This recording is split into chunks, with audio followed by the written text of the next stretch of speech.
नमस्ते, मैं हूं डॉक्टर पूजा कोठारी, एक ऑब्स्टेट्रिशियन और gynaecologist at Kothari hospital Nagpur. आज हम बात करने वाले हैं टेस्ट ट्यूब बेबी के बारे में, मतलब आईवीएफ।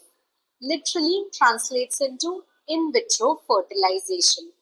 इजी भाषा में कहा जाए तो ये वो प्रोसेस है जिसमें फीमेल के एग्स और मेल के स्पर्म को बॉडी के बाहर एक लैब में मिलाया जाता है और जो एम्ब्रियो तैयार होता है उसको बाद में यूट्रस में डाला जाता है। आइए आज समझते हैं आईवीएफ को स्टेप बाय स्टेप। आईवीएफ का सबसे पहला स्टेप होता है ओवेरियन स्टिम्युलेशन। इस प्रोसेस में पेशेंट को कुछ दिनों तक इंजेक्शन दिए जाते हैं ताकि maximum number of eggs grow हो सके। सेकेंड स्टेप होता है एग रिट्रीवल या ओवम पिकअप। इसमें एनेस्थेशिया देकर एग्स ओवरीज में से निकाले जाते हैं। थर्ड स्टेप होता है स्पर्म प्रिपरेशन। जिस दिन ओवम पिकअप होता है उसी दिन मेल पार्टनर से सीमन सैंपल लिया जाता है।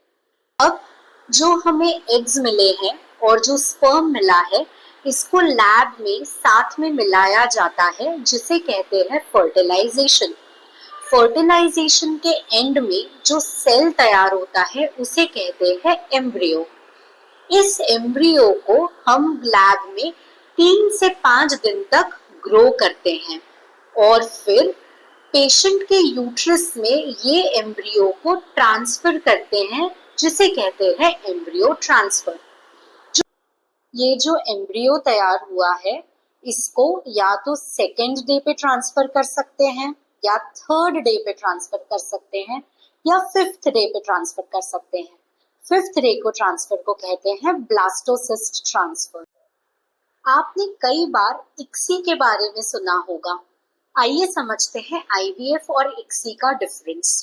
आईवीएफ में एक एग के साथ काफी सारे स्पर्म्स को ले कर दिया जाता है और जो बेस्ट स्पर्म होता है वो अपने आप ओवम को फर्टिलाइज करता है।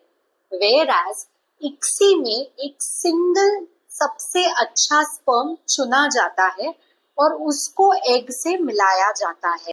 इक्सी ज्यादातर उन सिचुएशंस में यूज किया जाता है जहाँ पे स्पर्म का नंबर बहुत कम है, मोटिलिटी बहुत पुअर है, या फिर फ्रोजन सैंपल है, या हमने सर्जिकली स्पर्म्स लिए हो। इसे पहले प्रीवियस फेल्ड साइकिल्स में भी यूज किया जाता है। होपफुली इस वीडियो के बाद आईवीएफ से लेकर आपके काफी सारे डाउट्स क्लियर हो गए होंगे। अगर आपको इस टॉपिक पर और जानकारी चाहिए तो आप आपके डॉक्टर से मिलिए और जरूर चर्चा कीजिए। Thank you for patient listening.